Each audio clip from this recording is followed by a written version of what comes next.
É um grande prazer participar, né, desse evento. Nós recebemos o convite que veio com o pessoal do Japão e para mim é uma alegria participar. Como eu comentei, eu tive a oportunidade de estudar no Japão com uma bolsa de estudos do governo e foi muito proveitoso e eu tenho muita gratidão por esta oportunidade. Então, para nós é um prazer participar desse evento. 14 anos, um aniversário com todas as dificuldades que a gente entende da divulgação do espiritismo em terras estrangeiras, porque isso acontece em diversos países. Então, para mim, é uma oportunidade de retribuir ao Japão muito o que a gente recebeu. Nós fomos recebidos nesse país com muito carinho e conseguimos muito êxito em nossas atividades. E eu tive a oportunidade, quando estive aí, de conhecer Masaru Emoto. Eu não sei se assim se pronuncia, nós conhecemos o trabalho dele, então são lembranças muito positivas e carinhosas que a gente possui. Bom, esse é um tema, né, o Alzheimer. Quando a gente fala, a gente focaliza na questão da doença. Mas uma coisa interessante, quando a gente estava reciclando o material a respeito do Alzheimer, nós estávamos procurando algum tipo de publicação nova, alguma nova informação a respeito. E uma das coisas que eu achei fantásticas, eu fiquei muito entusiasmada, é sempre bom, quando tem um tema, a gente fazer a reciclagem. A gente estuda e faz palestra há muito tempo, mas uma coisa que eu digo sempre a jovens oradores, eu vou fazer um trabalho, eu vou dar uma revisada. Então a gente fala sobre esse assunto já há algum tempo, então fui revisar, tem alguma publicação nova, alguém trouxe algo novo, e uma coisa nova surgiu de maneira extraordinária. Existe um grupo, um Instituto de Ciências Biológicas de Xangai, que apresentou um estudo novo que foi validado pela comunidade científica com uma análise genética com relação ao Alzheimer. E a descoberta que eles colocaram foi muito importante pelo seguinte. O que eles descobriram? Há cerca de 50 mil a 200 mil anos atrás, houve uma alteração genética. 6 genes sofreram uma mutação através da seleção natural e esses 6 genes foram responsáveis por uma alteração do funcionamento do sistema nervoso, aumentando a conectividade dos neurônios, o que deu a oportunidade do nosso desenvolvimento intelectual. Ou seja, o crescimento da nossa consciência como nós conhecemos, da nossa inteligência, está atrelado a essa mutação genética que aconteceu entre 50 mil e 200 mil anos atrás. Por que eu achei essa informação extraordinária? E essa mutação que nos ofereceu a oportunidade desse crescimento intelectual, com o aumento da conectividade, houve a formação das chamadas redes neurais, como nós conhecemos, o que favoreceu o nosso crescimento intelectual. É claro que isso não aconteceu sem o ônus, porque esses mesmos 6 genes responsáveis por esse aumento do intelecto são também os ligados ao mal de Alzheimer. Então, são a mesma etiologia. E uma das colocações que eles fizeram é que esse distúrbio da memória que se desenvolveu, ele cresce à medida que as exigências intelectuais foram aumentando. Como assim? É a exigência intelectual que causa isso? Não. O envelhecimento que acontece cria algumas distorções metabólicas. Então, essa atividade intelectual grande que nós estamos vivenciando, com as exigências metabólicas e o envelhecimento, causa esses distúrbios. Mas por que eu achei tão interessante a questão dos genes? Porque quando a gente lê, por exemplo, A Caminho da Luz de Emmanuel, e fala-se a respeito da colaboração de espíritos vindos de outros orbes mais adiantados, e essa colaboração não foi só espiritual, foi também genética. Eles reencarnam no planeta e criam alterações, depuramento, e nós recebemos de herança algumas características anatômicas novas. Essa é a colocação de Emmanuel. E aí, quando os cientistas fazem essa descoberta, que a nossa capacidade intelectual fez esse crescimento com esta mutação específica, isso valida, são alguns tijolinhos que vão se acrescentando nessas informações espirituais, vão validando esse conhecimento espiritual. Mas uma outra colocação importante. Nós estamos falando sobre transição planetária, sobre uma alteração da estrutura do nosso planeta. E as pessoas se preocupam muito com relação a cataclismas, etc. Mas vamos pensar. As alterações genéticas que promoveram o crescimento intelectual do nosso orbe acontecem nessa época. Quando nós recebemos essa herança, que é essa capacidade de conexão, nós não tínhamos o conteúdo para realizar essas conexões. E à medida que vamos evoluindo, vai crescendo o material com que a gente trabalha. Porque as pessoas confundem, tá? O Alzheimer causa problemas de memória. Mas o que é memória? Memória, lembrança e esquecimento não são a mesma coisa, tá? Então, o que faz parte da memória? Se a memória fosse exclusivamente a gravação de fatos que nós vivenciamos e aprendemos, como é que nós esquecemos algumas coisas e outras não? Porque nós fixamos de maneira especial determinadas memórias em oposição a outras, que só vivenciamos uma vez e guardamos para sempre. Uma das coisas que os cientistas já viram, que existe um aspecto da memória que é biológico, fisiológico, que são as marcações bioquímicas que acontecem no cérebro. Mas existe outro componente da memória, que é o componente emocional. Então, a memória é formada por estruturas orgânicas, mas, principalmente, emoções. O valor que nós damos a uma vivência ou não, o prazer que nós sentimos, a importância disso para a nossa sobrevivência ou não, o valor que damos a um determinado conhecimento, uma série de conteúdos que são de natureza abstrata. Então, existe o aspecto concreto da memória e o aspecto abstrato da memória. Nós estamos no momento em que o volume de informação a que nós estamos sendo expostos cresceu de maneira exponencial. Mas a nossa atenção cresceu no mesmo ritmo? Nós temos a capacidade de processar esse material? Gravar é possível, mas processar. Porque vamos dar um exemplo.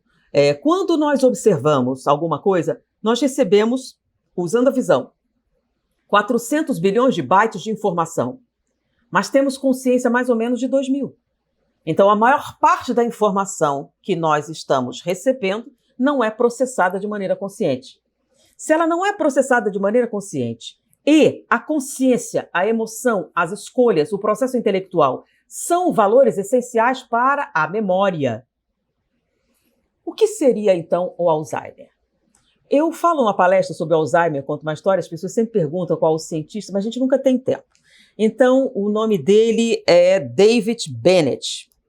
Tá? David Bennett, ele é diretor do Centro de Doenças Alzheimer de Chicago, professor de ciências neurológicas, e ele é o autor de mais de 600 artigos sobre o tema, é um dos mais conceituados do mundo. E o Dr. Bennett fez uma observação. Eu não vou poder entrar em detalhes, como eu já fiz essa palestra, desvendar a história, para a gente focar um pouquinho mais no transtorno propriamente dito. O que ele observa? O Alzheimer, por processos inflamatórios, uma série de coisas, causa lesões no cérebro. Então, você tem lesões cerebrais. Ela tem, no início, uma afinidade com a área da memória, que é o hipocampo. Um dos primeiros sintomas do Alzheimer é a perda da capacidade de registrar novas memórias. Então, você não consegue firmar novas memórias. E quando o processo avança com a degeneração dos tecidos, você começa, então, a ir perdendo esses arquivos. Em termos, quando a gente fala de perder o arquivo, se a gente tiver lesão de memória, a gente vai fazer essa perda? É aí que entra essa outra fala de David Bennett, que eu acho formidável. Ele conseguiu a colaboração de um número significativo de pessoas que foram monitoradas ao longo da sua vida e, após a sua morte, doaram o cérebro para ser estudado no instituto. Analisando, por exemplo, a vida diária, fatores de risco, fatores hereditários, etc. Bom, uma das coisas básicas que foram descobertas é que um processo inflamatório mediado pelos astrócitos causa o primeiro problema que vai levar futuramente ao Alzheimer. Quando esse problema surge, você não tem um sintoma imediato. Esse sintoma vai acontecer mais adiante, mas ele vai crescendo e você só vai notar, quando o processo já está adiantado, essa perda de memória. Porém, quando eles pegaram os cérebros pós-mortem, eles perceberam que um número muito grande de pessoas apresentavam degeneração, mas não tinham sintomas de Alzheimer. Primeiro, o Alzheimer não é uma coisa nova. Por que ele está crescendo? Lembram que o Alzheimer está atrelado aos 6 genes que aumentam nossa capacidade intelectual? Quanto maior a atividade intelectual, maior a probabilidade de haver falhas genéticas que deem origem a esse transtorno. Mas ter Alzheimer é sinônimo de desenvolver demência? Não. Na observação pós-mortem, estatisticamente, o que eles verificaram? Que um número expressivo de pessoas tinham as lesões, mas não tinham sintomas. Logo, perda de memória não é um sintoma específico de qualquer pessoa que tenha lesões de Alzheimer. Mas peraí, se você tem a mesma lesão, mas não tem o mesmo sintoma, qual é a causa da demência, então? Claro que essa demência vai acontecer posteriormente a essa perda de tecido nervoso. Mas e outras pessoas que têm perda de tecido nervoso e não têm o sintoma? Qual seria o processo? Então, o Dr. Bennett, em vez de se fixar em sintomas da doença, ele se fixou em estudar aquelas pessoas que tinham as lesões, mas não tinham sintomas. Nem de perda de memória, nem de demência, nem de diminuição cognitiva. Ou seja, a demência do Alzheimer está ligada à atividade intelectual? Não. Mas à forma com que você processa essa atividade intelectual. Por que essas pessoas que têm as lesões não têm a perda de memória associada a isso? Porque a maneira com que eles arquivam a memória é diferente. Lembra que eu falei que memória é diferente de lembrança? Que são coisas distintas? Que a memória tem aspectos que não são objetivos, são subjetivos? Num determinado momento, David Bennett coloca para um repórter, e o que seria essa memória que não se perde? O que seria essa memória que resiste a lesões objetivas? Ele diz o seguinte: o objetivo são gravações. Eu fiz uma brincadeira com a plateia uma vez, tá? Quando a gente fala sobre perda de memória. As pessoas confundem muito isso, tá? Você teve uma existência terrena e você estudou, aprendeu a ler e escrever. E aí foi crescendo seus estudos, foi desenvolvendo, foi crescendo. E aí você desencarna, volta e não lembra nada. Então não perdeu tudo isso? A pergunta não é se você perdeu tudo isso. Você tinha tudo isso? Porque é muito interessante. Eu tenho o 2º grau. A brincadeira que eu faço normalmente é: quem tem o 2º grau? Aí muitas pessoas levantam o braço. Hoje em dia é normal a pessoa ter o 2º grau. Aí eu pergunto: se eu aplicar uma prova do Enem nesse instante, vocês passarão?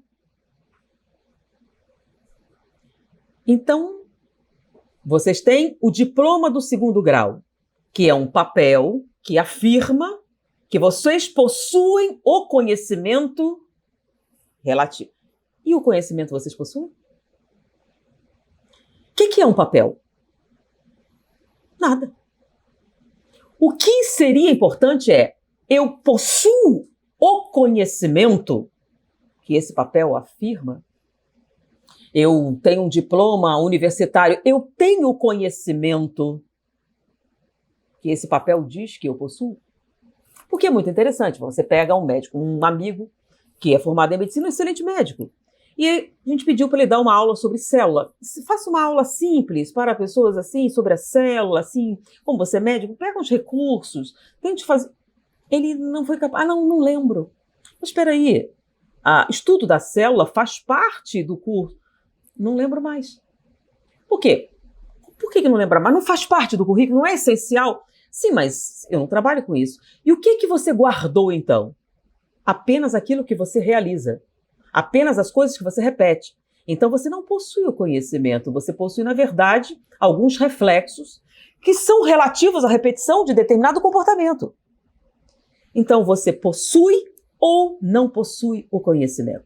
Logo, o Alzheimer, ele vai tirar de você um conhecimento que você possuía ou apenas alguns arquivos biológicos que você não tem um uso verdadeiro. O que é que realmente você guarda? Então, dos seus estudos, o que é que você lembra? Então, você participou de uma classe, por exemplo, de português com relação a determinada função. Você lembra? Você sabe? Não, não sei, não lembro. O que você lembra? Ah, lembro de uma professora que eu não gostava, de uma briga que eu tive. E o que você normalmente guarda de tudo que você viveu? Raiva, rancor, ódio, decepções, abandono. São coisas que você guarda com, assim, bastante preocupação, né? São lembranças que você dá muito valor. Matemática para quê? Para que eu quero matemática? É muito comum, né? Você sabe como resolver a equação de segundo grau. Para quê? Para que serve?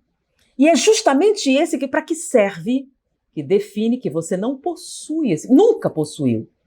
Então esses arquivos passaram, mas não criaram raízes, não fazem parte de você. E como eles não fazem parte de você, por que não fazem parte de você? Por que não são uma memória que você possui? Porque não existe nenhum sentimento associado a esse conhecimento. Não existe valor, não existe interesse, não existe prazer. Por exemplo, ouvir música. Vocês devem ter visto na internet, viralizou recentemente, um filme de uma senhora que está numa instituição e eles colocam para tocar o Lago dos Cisnes. E essa senhora foi uma prima bailarina importantíssima. E no momento que ele toca a música, ela começa a repetir os movimentos e é como se ela despertasse de um sono profundo que ela estava. E é uma cena linda. O que foi que aconteceu ali? E os movimentos foram muito lindos. É como se ela tivesse voltado à vida graças a... Mas espera aí, e as lesões? E a lembrança? Sim, lembranças desapareceram, mas a memória permaneceu. Porque a memória não se forma apenas com as marcas biológicas. Envolve também os aspectos emocionais. Então, o que o Dr. Bennett fala a respeito dessa memória que permanece? De onde vem essa memória que permanece? Quando você ama o que aprende, você arquiva de maneira diferente. Então, o que nós chamamos de memória profunda ou memória relacional, ela surge com fortes sentimentos que você associa ao conhecimento. Então, por exemplo, música. Por que você ouve música? Porque eu gosto de música, porque eu amo a música. Possivelmente, uma das coisas que faz despertar a memória no Alzheimer é a música. Então, quando você toca melodias da infância ou melodia da adolescência, desperta. A pessoa como no sono e acorda. Então, a música tem um impacto importante nessas lembranças, por quê? Porque nós sentimos prazer, nós sentimos alegria, nós temos uma série de sentimentos, principalmente sentimentos positivos, relacionados a essa experiência sensorial. Então, nós vivenciamos ouvir uma música, associamos a ela lembranças positivas, amor, coisas boas, agradáveis, muito prazer. Então, você torna a música algo essencial e importante para a sua vida. Logo, você arquiva de maneira diferente. Por que o ser humano nasce instintivamente com uma relação com a música? Quando você toca a música, a criança reage. Não reage contra, mas reage com a música. E matemática? Para quê? Para que serve? Por que deveria? Qual a importância? No dia que você responder, por que você estuda matemática? Porque eu sinto prazer. Na próxima encarnação, como é que essa criança de 3 anos de idade consegue fazer operação de 19 dígitos? Porque ela tem a memória. Porque ela possui esse conhecimento. Porque esse conhecimento não é um verniz, uma tinta, uma decoração. Esse conhecimento faz parte da sua psique. Então, qual é o conhecimento que permanece? Aquilo que você ama aprender. Então, numa brincadeira recente, meu filho, a gente ficou aqui para fazer a live, ele entrou num site de... Como chamava, meu filho? Palavras que ninguém sabe, que ninguém lembra, não é isso? Então, ele começou. E citar a palavra. Você ouviu falar essa palavra? Quem sabe levanta o braço. Eu sei. Então, 90% das palavras... E é coisa da escola, da literatura, daqueles livros que as pessoas achavam obrigatório, desagradável. Eu tenho lembrança da escola como um momento encantador da minha vida. Eu não lembro do prédio, as pessoas lembram de acontecimentos, eu não lembro nada disso. Mas eu lembro de química, eu lembro de física, eu lembro de biologia, né? A gente não usa muito tempo, aí eu comecei a falar, vem a memória. Eu me lembro do meu professor de geografia, eu tinha 11 anos, entrei e ele começou a falar sobre as estrelas. As estrelas de primeira, segunda grandeza, e aí ele mostrou os desenhos. Aquilo foi um deslumbramento, eu não sabia nada sobre estrelas, sobre astros. E eu me lembro desse professor e eu me lembro da aula. Não lembro o nome dele, mas eu lembro a aula. E nunca esqueci do desenho que eu fiz do Sol e as camadas da Terra geológicas. E quando a professora de português começou a falar que os pensamentos dependem da linguagem, e quanto maior o seu vocabulário, maior a capacidade... Nossa, isso para mim foi muito importante. E aí, outras áreas, matemática. A matemática é a língua que Deus usa para falar com você. Peraí, como assim? Onde está Deus? Onde é que você pode ver? Quando você começa a comparar as coisas, você começa a encontrar padrões. E padrões altamente complexos, de onde vem? Quer dizer, as estrelas se comportam assim só para te agradar? Ou você inventou? Não, eles sempre estiveram lá. A matemática você não inventa, você descobre. Então, aprender a matemática é conversar de maneira mais adulta com a divindade. É aumentar a sua compreensão. Então, o conhecimento, se não for amado, não te pertence. Na verdade, não existe. Porque sem Alzheimer nenhum, você lembra do que você aprendeu? Se você não lembra, não faz parte de você. Então, o Alzheimer não te tirou nada, não é verdade? Você só perde esse falso verniz de conhecimento. Então, o que ele disse sobre as pessoas que tinham lesões, mas não tinham Alzheimer? Então, todas as pessoas, num grau maior ou menor, com a idade, vão apresentar algumas sequelas. Por exemplo, perdas de células, perda de função. Mas isso não significa que você terá perdas cognitivas. E uma das pessoas que eu posso usar para demonstrar isso é o Dr. Jorge Andréa. Dr. Jorge Andréa ia fazer 100 anos, dia 13 de agosto. Eu fui visitá-lo algumas semanas antes. E estando lá, ele estava se preparando porque ele ia lançar um livro no seu aniversário de 100 anos. E ele estava por dentro ele entrava em salas de bate-papo de Harvard, de locais, fazia discussões. Ele estava meu Deus! E aí a gente estava conversando, eu não lembro, minha filha, a idade. Nossa, a sua memória é melhor que a minha. Perda cognitiva. Ele fez uma palestra no seu aniversário de 100 anos. Lançou um livro. E nesse livro ele estava revisando conferências que ele fez 50 anos atrás para ver o que mudou. Há 50 anos atrás ele fez uma conferência e ele queria saber, 50 anos depois, o que foi que mudou? E as pessoas não lembram da escola que tem 5 anos somente. Você tem 5 anos de formato, já esqueceu tudo. O pior é quando você faz a prova, no dia seguinte já esqueceu. Quer dizer, o que vale essa nota? Então, se você estuda por uma nota, não é o conhecimento que importa para você. E se o conhecimento não tem importância, ele não permanece. Porque, segundo os estudos, o que faz permanecer é amor. Por isso, uma máxima espírita é amai-vos e instruí-vos.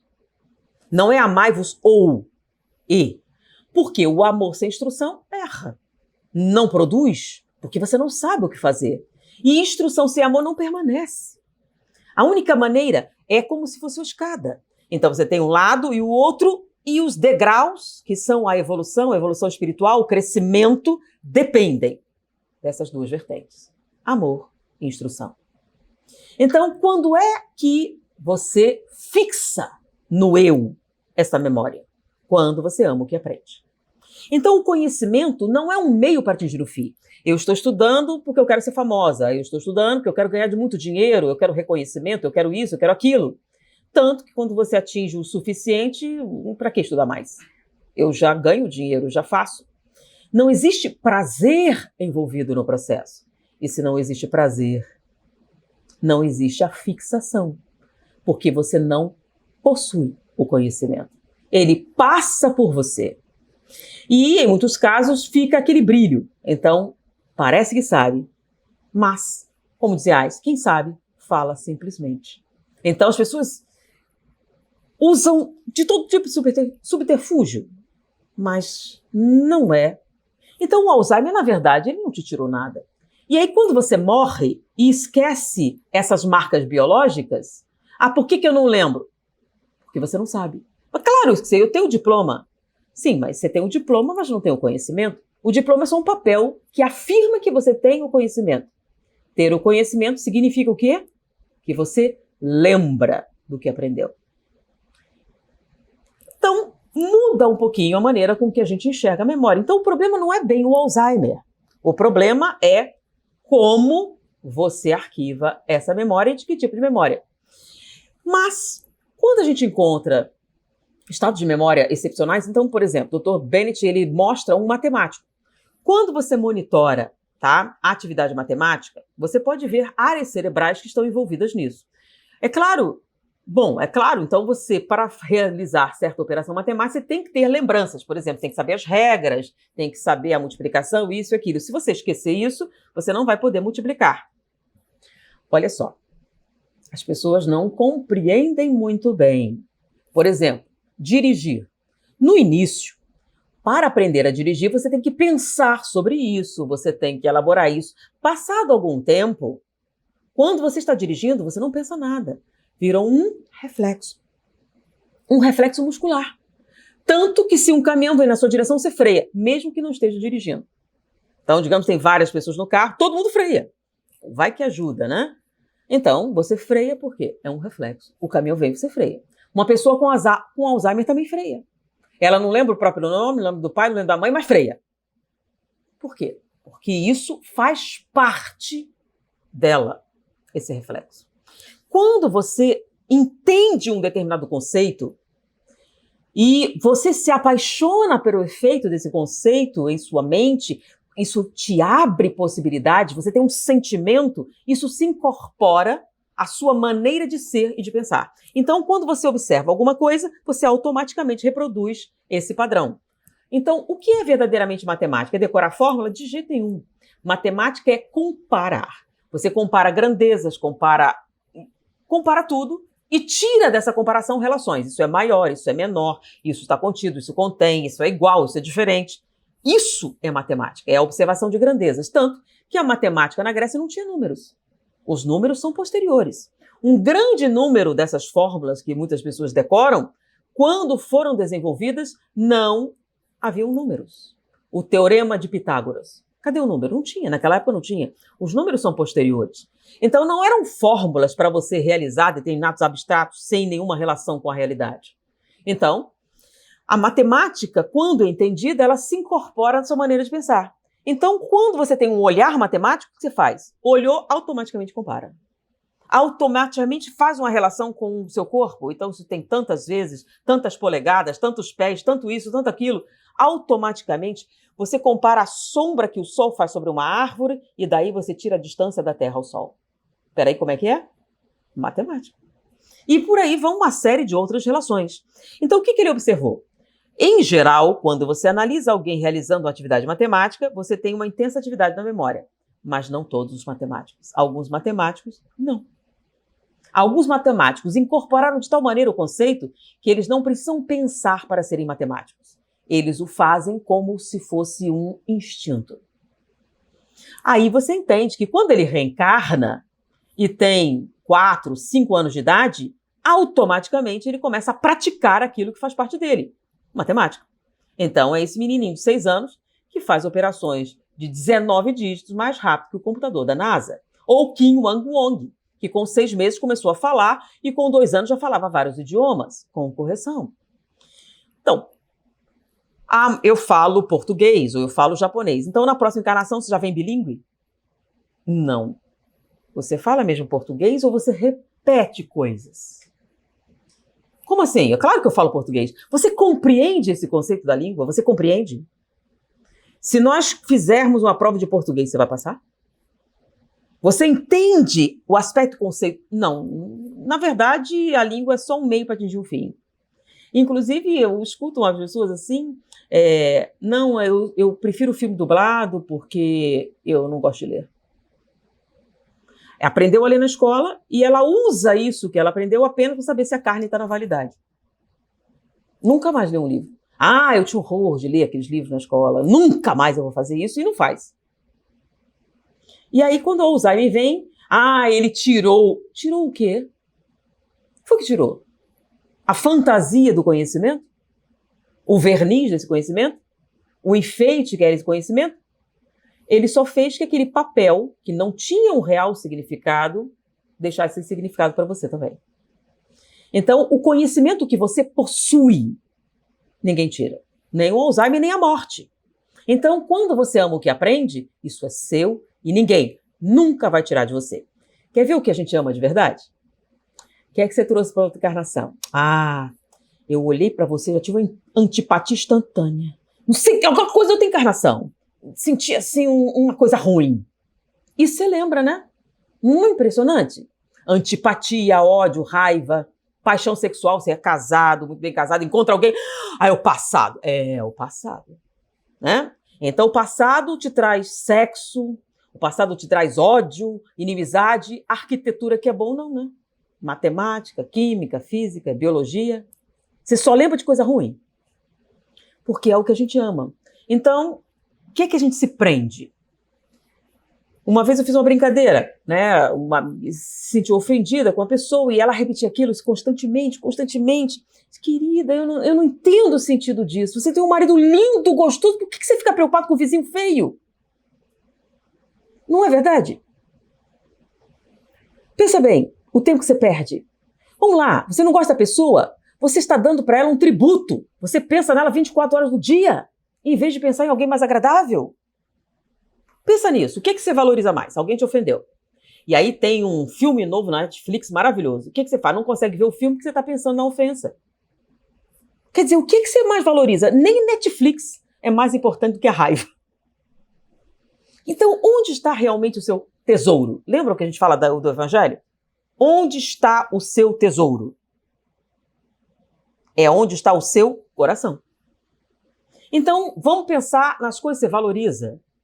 Você guarda rancor, guarda aborrecimento, porque isso é importante para você. Então, se você guarda com tanto cuidado esse rancor, essa raiva, a vingança, é porque isso é muito importante. Então, o que é que acontece? Isso permanece. É a sua memória. Então, tudo se apaga, mas fica a falta de educação. Tudo se apaga, mas fica... Não é engraçado? A gente tem um verniz social, né? Então você finge. Aí quando vem a demência, você mostra alguns aspectos da sua personalidade que você mantinha oculto por um verniz de civilidade. Então, na verdade, o Alzheimer não tira o que você possui. Ele tira nossas ilusões. Peraí, mas isso não é um pouco forte? Vamos fazer uma referência a André Luiz, tá? Tem um livro de André Luiz que eu gosto muito. No Mundo Maior e Evolução em Dois Mundos. Muita gente... que é um livro antigo e para muitas pessoas era muito abstrato. Mas tem uma parte do livro que eu aprecio muito, quando ele descreve as áreas cerebrais, e ele fala sobre a obsessão, e ele começa a descrever o que é que aquele processo obsessivo estava fazendo no cérebro. E o que me interessou bastante é quando ele começa a descrever, não? Esse aqui é o frontal, o pré-frontal, esse aqui são os gânglios basais, e nos gânglios basais estão arquivados o nosso processo primitivo. Aí o processo obsessivo estava muito ligado ali naquela região, são nossos hábitos. E aí ele foi falando da contaminação e descreveu aquilo. Eu achei bonito e guardei aquilo, fiz um desenho. E, posteriormente, quando um pesquisador começa a falar que os gânglios basais é onde estão os nossos hábitos arquivados, automaticamente me veio a lembrança de André Luiz e aquela fala. E o pré-frontal, quando eles falam que no pré-frontal estão nossos processos chamados cognitivos superiores, como compaixão, bondade. Quando o Richard Davidson falou a respeito que o pré-frontal é onde estava a gente, bondade, eu lembro, André Luiz, meu Deus, quantos anos ele falou isso? E recentemente que surgem as descobertas, né? Mas André Luiz falou uma coisa muito interessante. Quando ele estava descrevendo aquele processo, ele falou sobre uma situação comum, tá? A pessoa nasce, a pessoa vive, a pessoa desencarna, entra no mundo espiritual e não nota que está no mundo espiritual. Ela não percebe que morreu. Ela não tem consciência do mundo espiritual. Ela vive num estado perpétuo de dormir e despertar. Por quê? Porque ela seria aquele conceito de Ouspensky, de homem fisiológico. É o homem que vive para comer, dormir e procriar. Existem pessoas que passam pela existência dessa maneira. Isso não tem nada a ver com o nível social. Tem gente muito pobre que vive para comer, dormir e procriar e gente muito rica que vive para comer, dormir e procriar. Peraí, como assim? Tudo que ela faz é para o objetivo de comer, dormir e procriar. Ela pode usar métodos diferentes, usar ferramentas diferentes, porém o objetivo final, o ápice da existência é comer, dormir, procriar. Tá? Então não tem nada a ver com o nível social. Então é o chamado homem fisiológico. E existe uma outra designação que seria o homem psicológico. O homem psicológico come, dorme e procria, mas não basta. Se só isso for oferecido, ele não consegue satisfação, não consegue realização, não consegue saúde física e mental. Porque ele precisa de algo mais. Então, é o aspecto psicológico. E em alguns casos, ele ganha uma dimensão tão grande que isso se torna mais importante do que comer, dormir e procriar. É quando você sai da dimensão psicológica e entra na dimensão espiritual. Tá? Então, o homem fisiológico, se tudo que você deseja é gozar, o que acontece quando você morre? A vida após a morte não tem nada para te oferecer. Você está preso. Então, quando você não está ali, você está parasitando alguém. E durante muito tempo, os espíritos passam assim. Não tem consciência da vida espiritual. Só que tudo tem um limite, lembra? Nós estamos falando que o orbe está evoluindo. Ele está evoluindo. A nossa capacidade intelectual está crescendo e nós estamos chegando no momento em que a maturidade se tornará uma condição essencial. Se você não tem, o que acontece? Todos nós vamos mudar, tá? A mudança acontece em duas circunstâncias. Quando você aprende ou quando cansa de sofrer. Qual você escolhe? Então, se você não escolheu o aprendizado, te sobra a opção do sofrimento. Então, o que está acontecendo? Nós estamos chegando numa situação limite. Lembra daquele genes da atividade intelectual? Então, fingir que aprende não é mais suficiente. Parecer saber não é mais suficiente. Papéis não são mais suficientes. E isso não é um conceito puramente teórico. Eu vou falar uma coisa que eu ouvi do meu filho e de outros jovens. Grandes empresas, aquelas que a gente valoriza muito, que procura muito, não estão interessadas num papel que não vale a tinta em que ela é impressa. Eles querem pessoas que saibam. Então, para elas, realizações, coisas que você fez. Por exemplo, você abriu uma empresa, faliu, abriu a segunda empresa, 3 empresas. Você tem mais chance de conseguir um emprego numa dessas empresas top do que alguém que tem um diploma com várias categorias. Por quê? Ele abriu e tentou de novo. É uma pessoa persistente. É uma pessoa que tem qualidades que nos interessam. Eles estão atrás de pessoas que fazem, tá? Pessoas que realizam, que sabem. Então, muitos diplomas universitários, a gente sabe, lembram? Fazer prova, passou na prova. E aí? Eles estão procurando pessoas que correm atrás do conhecimento, que fazem cursos, que se especializam, que realizam coisas, que produzem. Então, e como é que eles podem saber disso? Nós estamos vivendo uma época de redes sociais, de uma conexão muito intensa. Hoje em dia, o que você escreve nas redes está disponível. Então, eles vão procurar pessoas que manifestam o seu caráter. A capacidade intelectual, você diz, eu tenho esse diploma, mas você se comporta como alguém que tem o conhecimento, que tem o conteúdo? Você tem esse perfil? Então, já está ficando muito difícil você enganar as coisas que você posta. Então, você escreve tirando pedaços da internet disso, copiando o chamado... Quando você copia de uma pessoa é plágio, quando copia de muitas pessoas é pesquisa, né? Que as pessoas brincam. Você não produz conteúdos originais, você não raciocina com a informação, você só repete. E repete de maneira criativa, mas é repetição. Então, hoje em dia, isso não pode mais ser oculto. E as pessoas que procuram, vêm. Bom, e André Luiz fala o quê? Que pessoas que não valorizam os aspectos espirituais, pessoas que se estagnaram nos processos materiais, que são presos nos sentidos, presos na materialidade, estão chegando o momento que terão que valorizar outros aspectos, aspectos mais abstratos. Lembra que a gente falou que os aspectos objetivos e subjetivos da memória não é um espírita, não é um espírito, é um cientista, falando que a nossa memória tem aspectos objetivos e subjetivos. E os aspectos subjetivos, prazer, amor, felicidade. E que se você não tem isso, sua memória não permanece. Vamos para André Luiz. O que ele falou? nesse momento em que as pessoas não evoluem, não saem da vivência material e não valorizam aspectos espirituais, irão sofrer um encarceramento. O que seria um encarceramento? Imagine, existe uma cidade na Colômbia em que cada família tem 2 ou 3 doentes de Alzheimer, que começam a desenvolver os sintomas com em torno de 40 anos. O Alzheimer causa degeneração, mas o resto do seu corpo é saudável. Então você vai ver 30 anos, 40 anos, totalmente incapaz e dependente. Um encarceramento. E o encarceramento é estranho, porque você está ali. E você depende da boa vontade, você depende da caridade, você depende da ternura, você depende dos seus parentes, você depende de uma coisa chamada lealdade, você vai depender de uma coisa chamada fidelidade.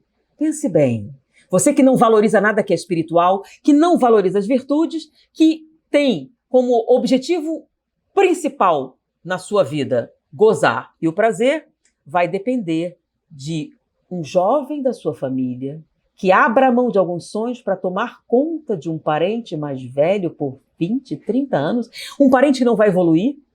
Porque quando você toma conta de uma criança, você sabe que tem um futuro, que ela vai deixar de ser sua responsabilidade e ela vai andar sozinha. E você terá recompensas. Mas um doente de Alzheimer, uma criança eterna, do qual você não vai colher benefícios, então isso é puro sacrifício. E por que você faria isso? Por amor, por lealdade, por fidelidade ao ideal. E você não valoriza nenhuma dessas coisas? Você vai ter que valorizar na dor. Porque você é totalmente dependente dos cuidados de outra pessoa. E não há nada que você possa fazer. Então esse encarceramento vai forçosamente provocar a reflexão. Porque olha só, você está vivo, vendo as coisas como um espírito. Então essa lucidez está sendo forçada em você. Então você está na matéria, mas não vive a matéria. Você está lá e forçosamente terá que aprender a valorizar o que é espiritual. Então, por que está aumentando? Que a capacidade intelectual? Sim, porque a capacidade intelectual tem a ver com amor.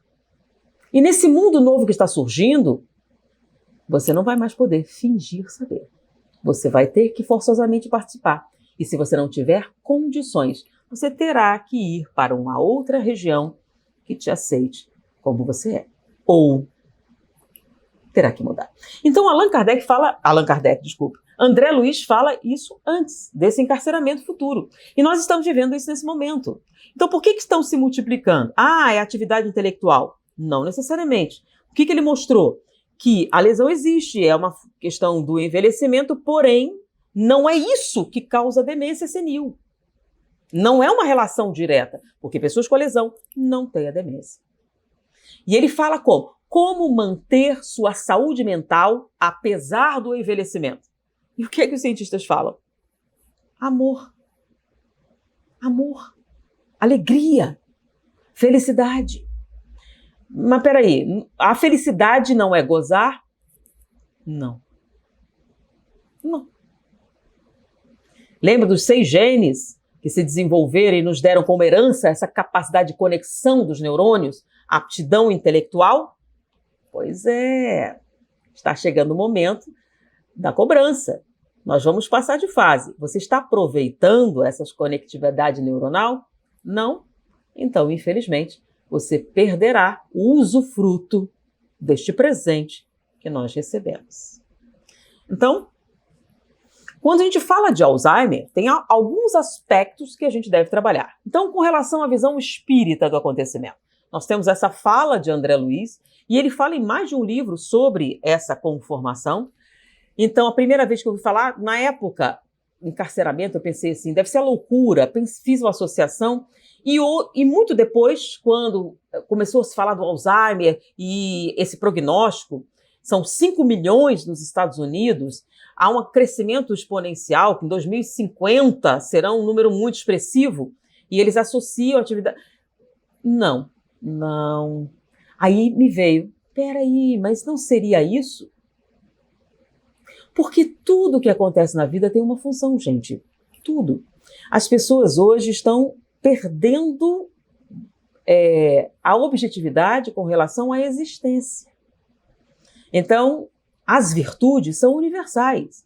Não importa se você é cristão ou não. As virtudes definidas como o mérito acima de qualquer, numa área, está na Grécia, está no Egito, está em toda parte. É multicultural. Então, as virtudes são importantes. Então, quando você perde de vista os chamados valores morais, você começa a ter problemas. Então, esse encarceramento de André Luiz, eu fiz uma associação direta, porque o que é o Alzheimer se não um encarceramento? Você tem um corpo fisicamente saudável, um coração perfeito, pressão arterial, tudo, né? Então, um doente de Alzheimer na família, um coração de ferro, vai viver muitos anos saudável, e aí você pensa assim, meu Deus, quantos? 30, 40 anos, totalmente dependente. O seu corpo funciona, nossa, e não é um, não é dois, muitos. Agora, olha que coisa curiosa. Essa cidade que nós escrevemos, da Colômbia, que tem uma incidência desse Alzheimer precoce, que eles deram até uma associação hereditária, é hereditário, está associado, eles foram mapear esses genes. Olha que coisa interessante. Que coisa interessante para fazer uma analogia com relação à reencarnação, né? Eles foram mapeando, porque em derredor eles não têm essa incidência, e chegaram a conquistadores espanhóis que chegaram à região no século XVI. Porque hoje a gente já está tendo material para fazer comparações históricas. Né? Antigamente ficava muito difícil você fazer associação da reencarnação com determinadas estatísticas, a gente não tinha estatísticas. Mas o tempo está passando e a gente está tendo instrumentação para fazer isso. E já estamos começando a fazer associações. Então, esse gene que causa esse Alzheimer precoce foi mapeado e veio com os... Seria que não seriam os mesmos conquistadores? Talvez. Não estou afirmando, mas é uma probabilidade. Se a gente fizer um raciocínio, uma extrapolação, não é bem possível? A conquista, o extermínio, a brutalidade, a violência. E se você não muda o que você valoriza, então pensa bem. Homens chegam numa região que produziu obras de artes extraordinárias, cultura, informação. O único objetivo, destrói tudo. Atrás apenas de riquezas materiais. Você não acha que em algum momento da sua existência você vai ter que devolver ao universo aquilo que você tirou e que não lhe pertencia? Não é uma questão de castigo, é uma questão de causa e efeito. Porque toda nossa atitude tem uma resposta. Então, se a gente coloca a luz da reencarnação, a luz das informações espirituais, não é tão difícil a gente avaliar o significado e o prognóstico. Agora, uma coisa que eu digo, que o Alzheimer não é o que causa a perda de memória. Afinal, é uma memória que talvez você não possua. Porque aquilo que é seu, ninguém tira. Porque faz parte de você. Então, quando eu vejo algumas pessoas, mas não está no perispírito? Sim, se não está nem no presente, quanto mais no perispírito. Então, o seu diploma de 2º grau está no perispírito? Porque se estiver no perispírito, volta na próxima encarnação. Então, na próxima encarnação, você já sabe, sabendo resolver a equação de 2º grau. É um fato. Se a gente raciocinar, que eu vi as pessoas explicando, qual é a explicação para esse supergênio? Ah, é reencarnação. Como a reencarnação? Não, você estudou muita matemática da encarnação, você já nasce sabendo. Sério? O que você nasceu sabendo? Nada. Não estudou nada na tua encarnação? A gente estudou muita coisa.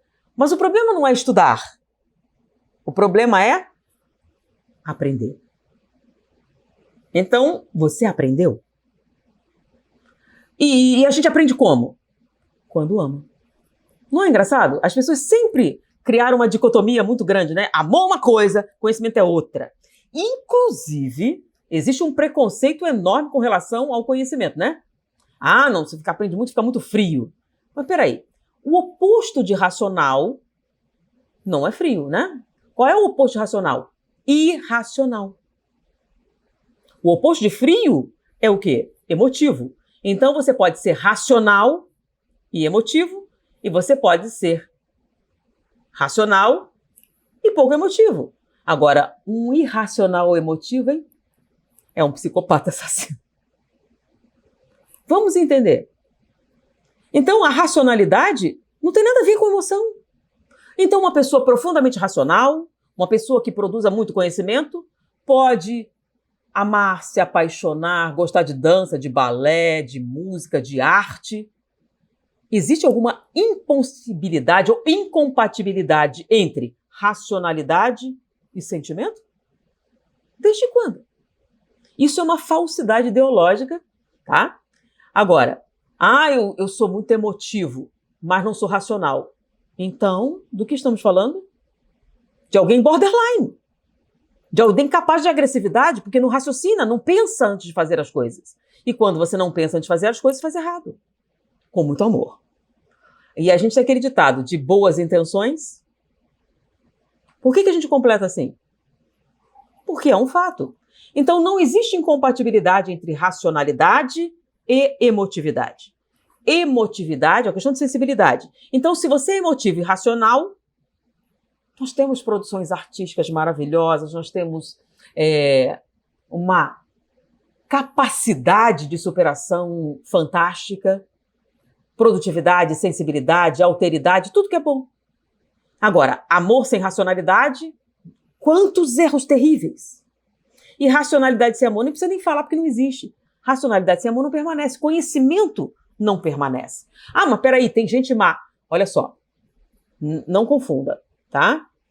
Amor ao conhecimento. Então você pode amar a ciência e odiar a humanidade.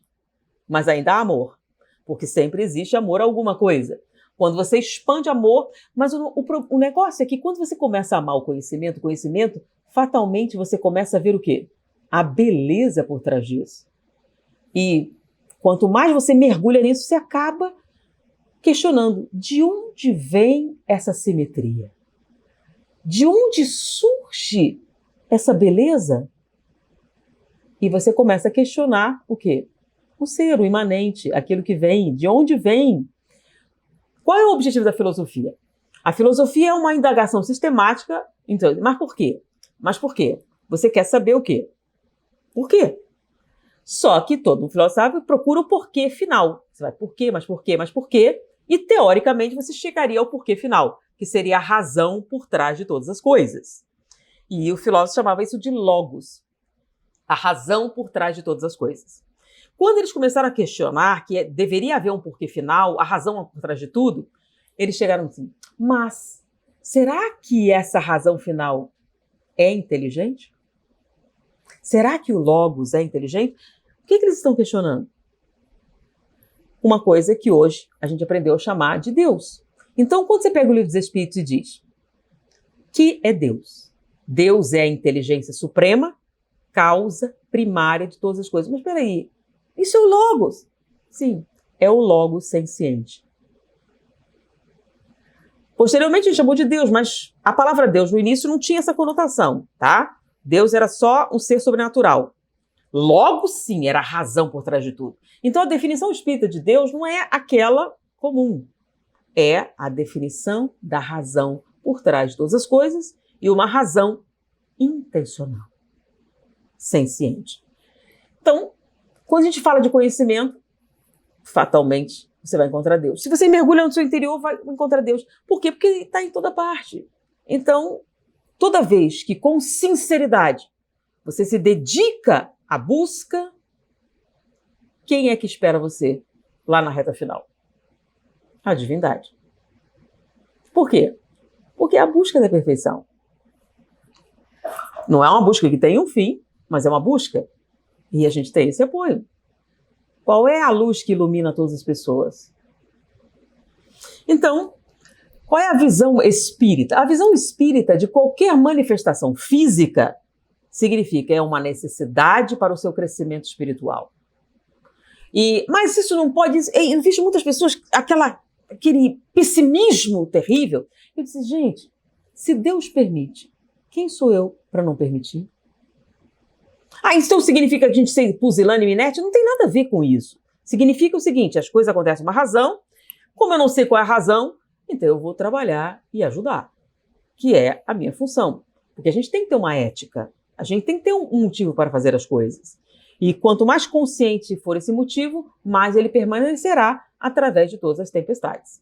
Então estamos vivendo sim um cataclisma, mas não é um físico, é um cataclisma de natureza moral. E aqueles que não acompanharem, tá? Lembre-se, a gente muda em duas circunstâncias, quando aprende ou quando cansa de sofrer. Qual você escolhe? Então, a questão do livro dos Espíritos volta sempre, né? O que fazer para alcançar a felicidade e resistir ao mal? Um sábio da antiguidade vos disse, conhece a ti mesmo. E a célebre, a conhecereis a verdade, ela vos libertará, que é a mesma coisa. Então, fingir ajuda você? Não. O que te liberta é o autoconhecimento. Então, quando você admitir mesmo que o que você é não é real e buscar as coisas verdadeiras, as coisas que permanecem, as coisas que sobrevivem ao Alzheimer, e se sobrevive ao Alzheimer, sobrevive à morte, isso é seu, ninguém jamais vai poder tirar. Ok? Foi um prazer estar com vocês. Muita paz.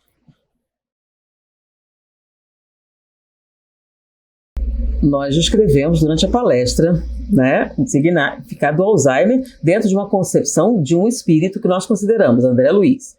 Ele faz referência ao encarceramento dentro da própria mente com o objetivo de despertar espiritual. Porque olha só, quando você é preso, por qualquer que seja o motivo, normalmente estamos falando de um processo socioeducativo. Tá? Quando eu falo alguns transtornos mentais, a pessoa diz assim, mas qual a finalidade de uma coisa dessa?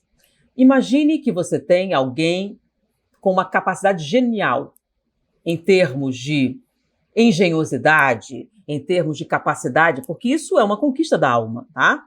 E essa pessoa tem que passar por uma medida socioeducativa. Se você reencarnar ele num lugar muito pobre, o que acontece? Ele sai. Se você reencarnar num lugar sem condição nenhuma, o que acontece? Ele se reinventa e sai. Lembram de pessoas com capacidade?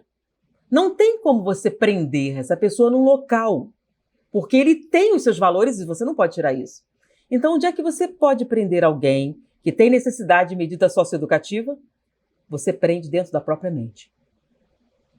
Então, por exemplo, é muito comum, né? Ele tem uma capacidade imensa e não vira nada. Por quê? Bipolaridade. Ele tem alternância entre capacidade e... Não pode. Esquizofrenia, pessoas com mentes brilhantes presas no delírio. Elas estão presas dentro de si mesmas. Que é o único lugar que você pode prender uma pessoa assim. Lembra?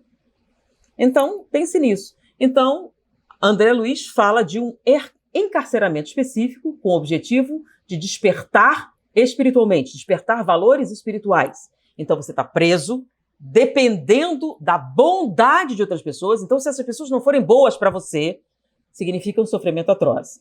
Você tem uma consciência espiritual, porque você tem André Luiz escrevendo, uma certa lucidez, e você vê. Você aprende ou não aprende a valorizar lealdade, fidelidade? Fidelidade hoje em dia, né? Não é importante. Lealdade, fidelidade não significa nada, né? A gente troca. Não, cansei, enjoei, não estou mais afim, não quero mais nada. Né? Antigamente a gente consertava as coisas, agora joga fora. Vamos pegar outra coisa? Cansei, enjoei. Mas se você tiver Alzheimer, você vai depender de quem? E se enjoar? O que vai ser de você se enjoar? Cansei, eu quero viver meus sonhos. Por que eu tenho que levar esse peso morto que não significa nada? Se a gente for por esse lado, eu cansei, quero ver meus sonhos, então você acha que tem que sacrificar? É eutanásia? Porque essa pessoa é totalmente dependente, né? Ela não vai poder sair por aí, me livrar, não. Então é eutanásia? Não, eu sou espírita. Então vai fazer o quê?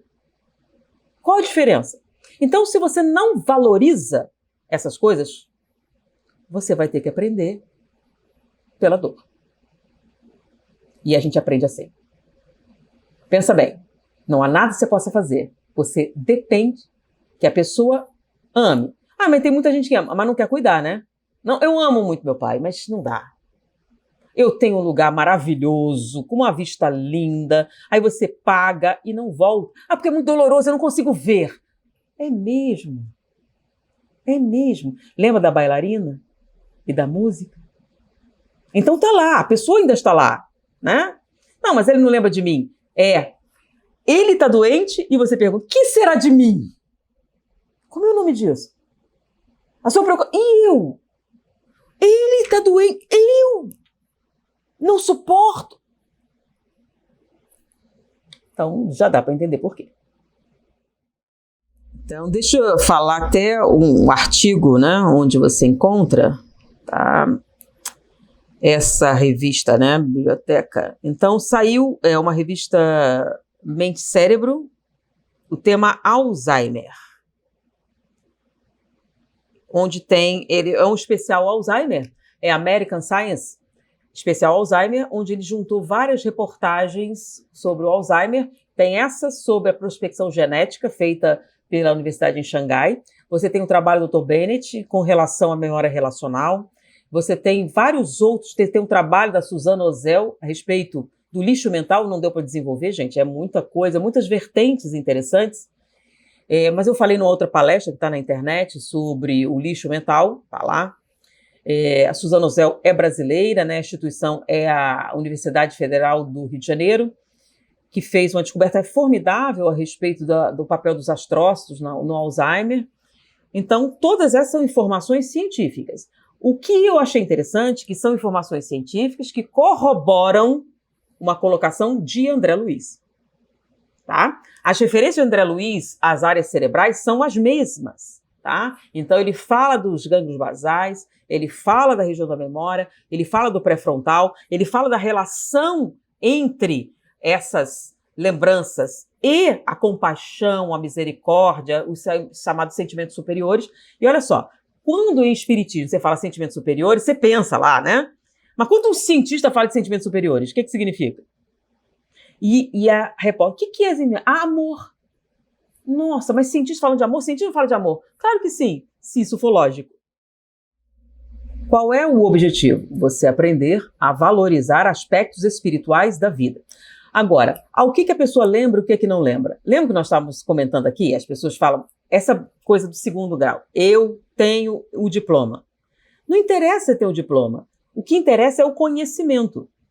A gente fala sobre amor da família. Ah, eu não convivo com a minha família. Você não ama a sua família? Eu conheço tantas famílias que estão na mesma casa. Um no quarto na internet, o outro no outro quarto no celular, o outro... E eles estão ali e nunca conversam.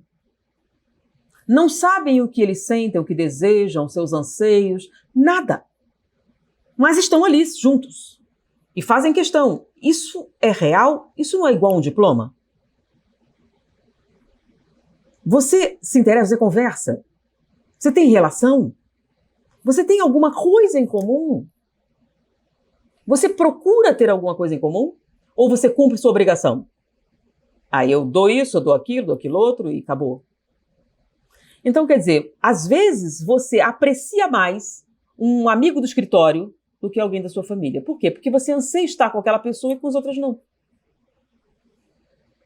Mas não são esses mais próximos que você tem que desenvolver essa relação de afetividade? E como é que a gente desenvolve afetividade, gente? Sendo afetuoso. Tá? Então, algumas pessoas, eu sou casada há muitos anos, muitos mesmo, não falei quanto porque minha mãe não gosta, mas alguns amigos mesmo. Tem um amigo que chega para mim, oi, tudo bem? A gente se encontra periodicamente, né? Porque ele mora em outra. E ele, todo mundo encontra, ele pergunta, vem cá, eu já cometi tanta gafe, deixa eu perguntar, você ainda é casada? Sou. Com o mesmo marido? Então como vai, Marcelo? E ele pergunta, você está entendendo? Isso está cada vez mais comum, né? Aí a pessoa pergunta, a que você atribui a longevidade do relacionamento? investimento, né? Tenta fazer uma horta, tenta plantar coentro. É uma planta sensível. Se você não prestar atenção, se você não regar e dependendo de onde você mora, 2 vezes no dia. Se não fizer isso, não sobrevive. Pensa que a sua relação é da mesma maneira. Tem que regar. E como é que a gente rega? Todo mundo quer ser assim. E como é que você demonstra? Como você se elogiar? Tudo bem? Eu já te disse que eu te amo. Ah, mas a pessoa já sabe. Não, esquece. Esquece. Se você não, lembra, se não estimula, esquece. Pensa você no trabalho, no escritório. Ninguém valoriza o trabalho. O que acontece? Você perde entusiasmo. Não é não? Então é importante você expressar. Então você recebeu uma coisa boa. Que lindo! Muito obrigado. Que bom que você está aqui. Eu sinto... Diga o que você sente. Elogie. Não que vai subir a cabeça. Essa não é uma desculpa para a gente não fazer? Não valorizar as coisas que realmente têm valor? Olha que coisa interessante. Pensa nisso, né? Você tá na rua e vê... Isso é para uma mulher, né? Então, um grupo de mulheres, uma mulher muito linda. Como é que você olha? Quando ela vira, você finge que não olhou. É ou não é? Por quê? Você não pode admitir... Nossa, que lindo! Não, que... O quê? Sentir inveja pode. Como assim? Vocês não estão confundindo? Por que você não diz? Que linda roupa! Nossa, esse cabelo ficou muito bom em você. Ou você gostou... Eu estou no aeroporto, eu vi uma moça com uma bolsa... Minha filha leva... Que linda essa bolsa! Onde você comprou? A primeira pessoa assusta, né? Porque não é comum você...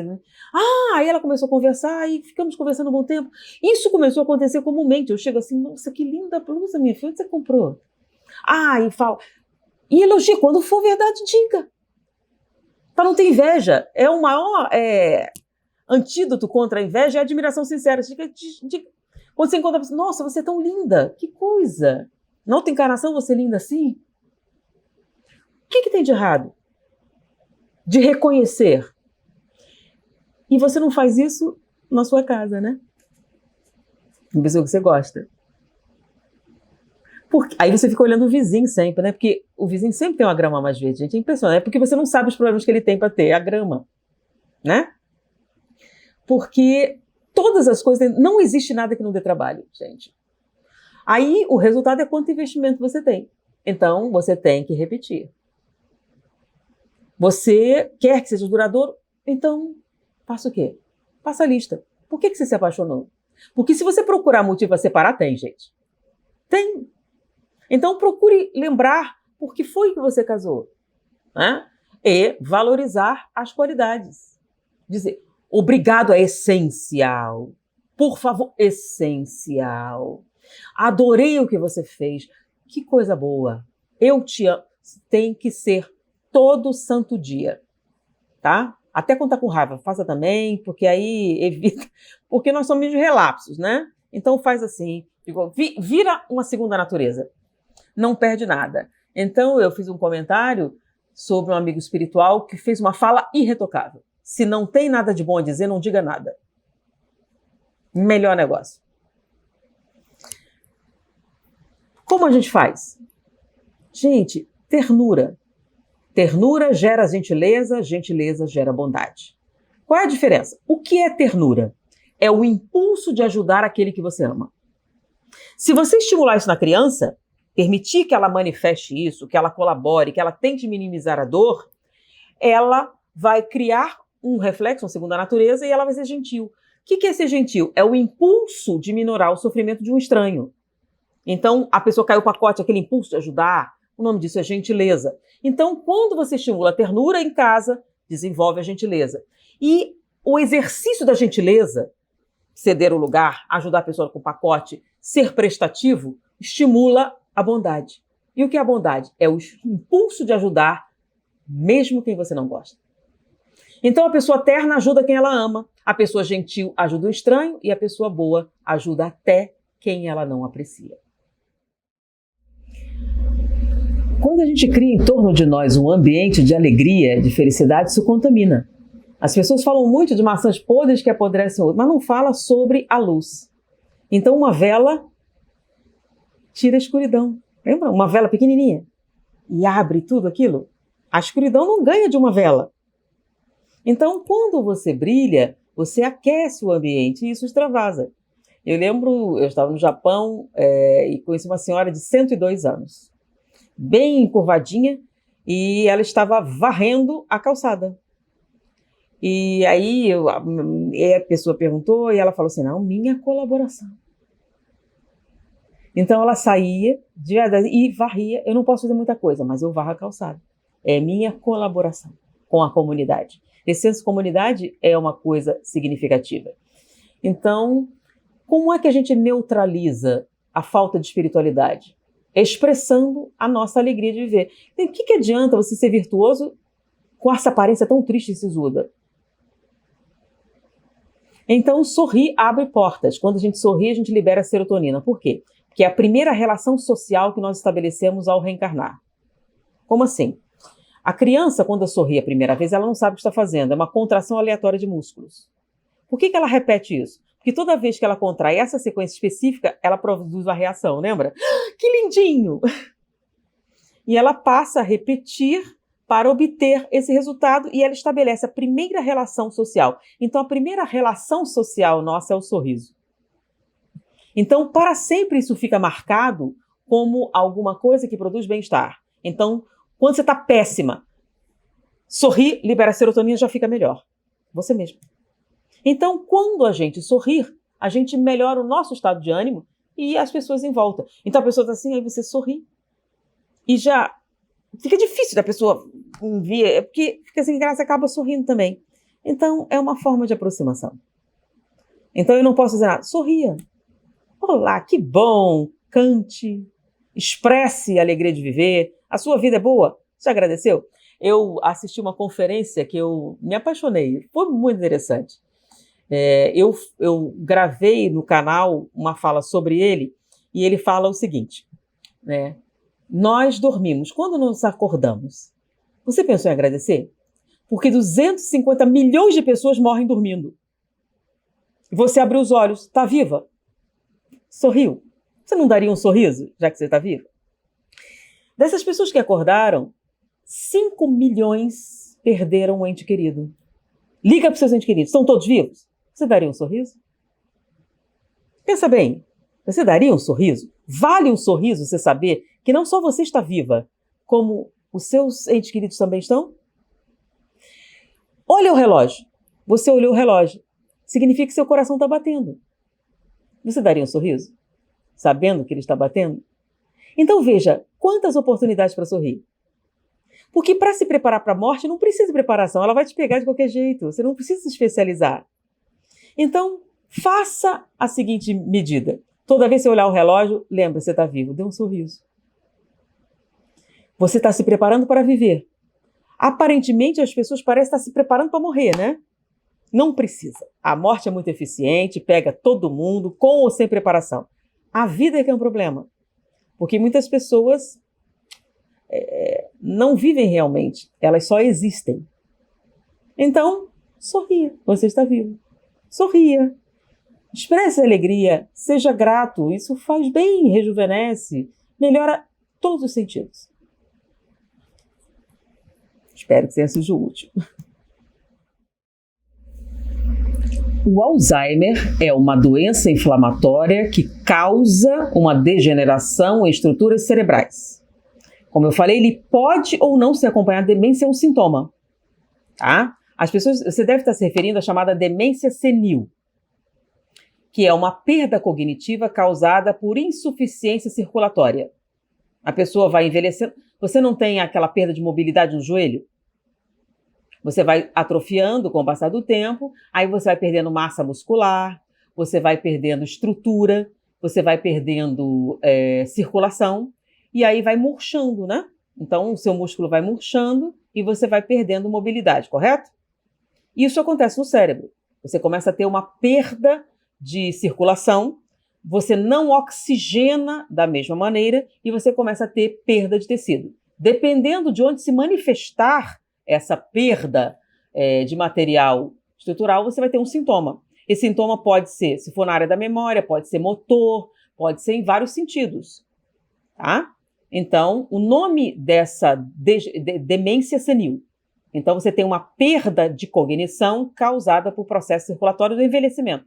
A pessoa envelheceu e esse envelhecimento se manifestou dessa maneira, correto? Bom, em alguns casos, você pode retardar o progresso com algumas medicações que aumentam a circulação.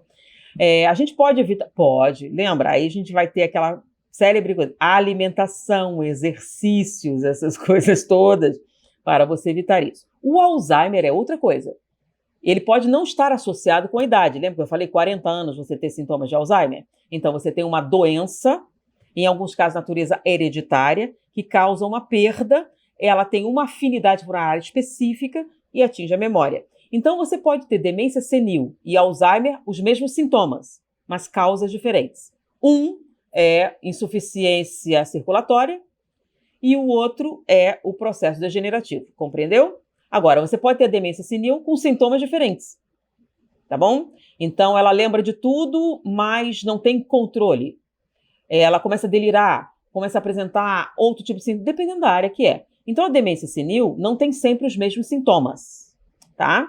Porém, pode ser semelhante ao Alzheimer. O Alzheimer já tem sintomas mais específicos, mas em alguns casos, com a velocidade, você tem a perda cognitiva total, que você chama de demência. O que é demência?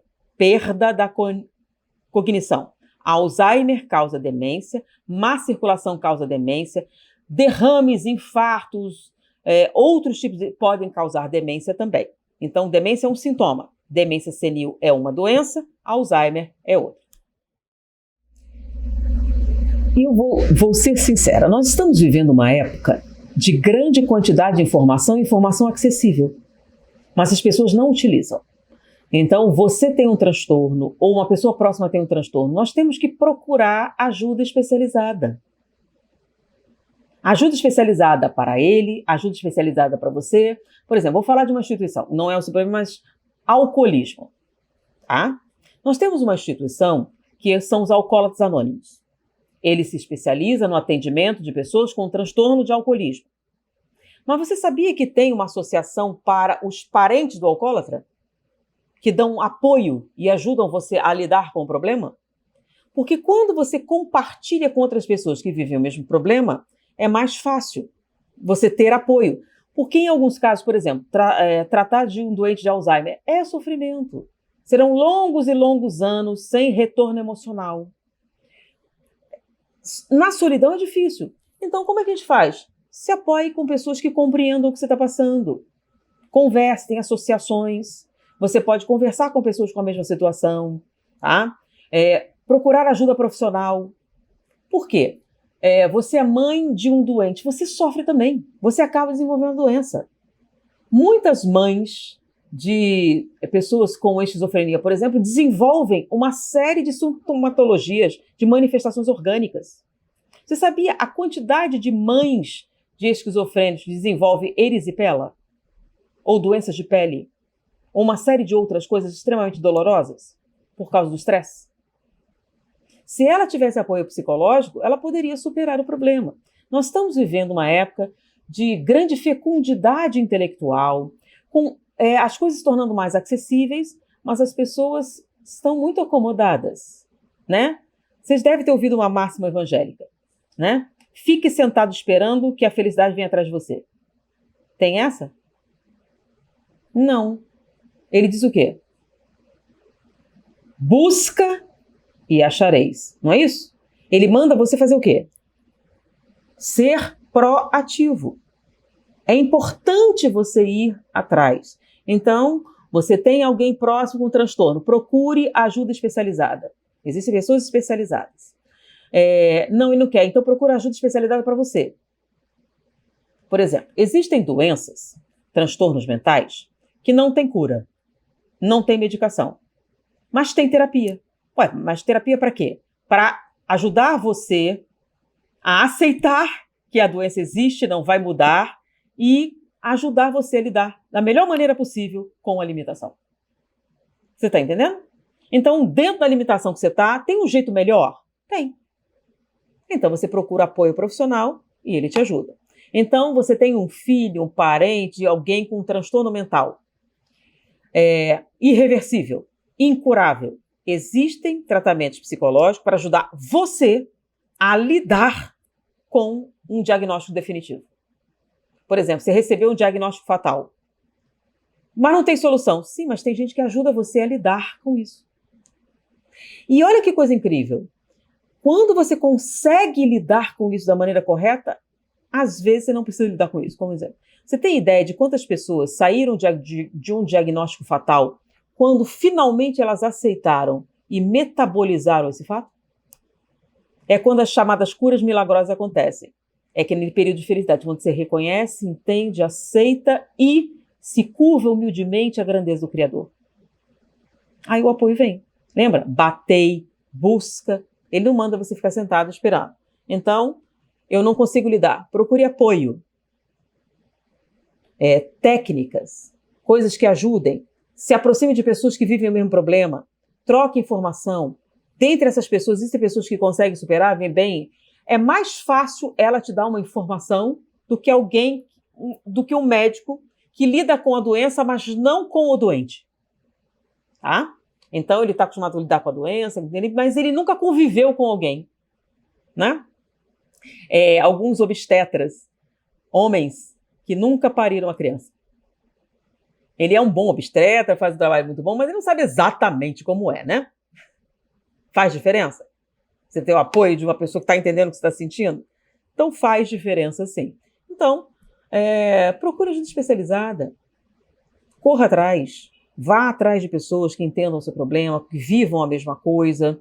Como é que vocês lidam com isso? Tem um jeito mais fácil de fazer isso? Porque a gente vai te dar ideias gerais, coisas que todo mundo escuta e já sabe assim. Mas alguém com essa sensibilidade apurada, que experimente a mesma sensação que você, com certeza vai lhe dizer algo mais, se não inteligente, útil e aplicável. Ok? Eu sugiro que você leia ou assista a conferência de David Bennett, que analisou o cérebro de pelo menos 3.780 pessoas que de 50 a 100 anos, que participaram do processo, doaram o cérebro para ser estudado, e ele verificou que 50% das pessoas que tinham, as lesões do Alzheimer não tinham sintomas. Então, ter Alzheimer não significa necessariamente desenvolver demência de nenhum tipo, tá? Então, o Alzheimer acontece, faz parte do envelhecimento, veio de presente junto com os genes que te deram a inteligência, mas não define a perda cognitiva. A perda cognitiva está associada à sua vida emocional. Então, o destino não é definitivo, nós somos espíritas. Tá? Para o espiritismo, o destino, quem faz é você. Espero que tenha sido útil. E responda. Nem sempre é o que a gente quer ouvir. A gente quer pôr a culpa em alguém. A gente quer alguém responsável. O responsável somos nós. Então, não é o gene, não é a natureza, não é a radiação. Como não é radiação não faz isso? Sim, mas você estava lá por uma conjuntura espiritual, porque senão você teria viajado, não estaria lá naquele momento, tá? As coisas acontecem por uma razão. O fato de a gente não saber a razão não elimina a razão de existir. Quando a gente fala lixo mental em medicina, tá? Lixo, ele está falando de produção dos neurônios. Quando o André Luiz fala de lixo mental, ele está falando de pensamentos que promovem o desgaste orgânico, tá? Esse lixo mental que nós estamos falando é o seguinte: o nosso cérebro foi projetado para ser eficiente. Então, quando nós trabalhamos dentro do que ele foi projetado, ele é muito eficiente. Ele não produz lixo. É como se você fizesse churrasco para 100 pessoas compareceram, consumiram. O que acontece? O lixo diminui. Mas você faz churrasco para 100 pessoas, 2 pessoas comparecem. O que acontece? Então, aí você vem e faz outro churrasco para 1.000 pessoas, 3 comparecem. O que acontece? O nome disso é preocupação. Então, você pega uma quantidade de energia, você pega uma quantidade de muitas coisas, prepara e não concretiza. Prepara e não concretiza. Então, o que é lixo mental? Excesso de preocupação ou ocupação inútil. São coisas que consomem você, mas não se manifestam em realizações. Então, se você, em vez de se preocupar, se ocupar, você vai ter um mínimo de lixo mental. Porque nós fomos criados para sermos produtivos. Eu trabalho, meu pai também trabalha, e nós sempre devemos trabalhar. Quem é que sonha em não trabalhar e viver à custa dos outros? Um parasita. Então, parasitar qualquer tipo de relação, seja social, espiritual, de qualquer tipo, é prejudicial. Então, o que é que nos protege de tudo? Sermos produtivos, porque a produtividade nos faz crescer física, mental e espiritualmente.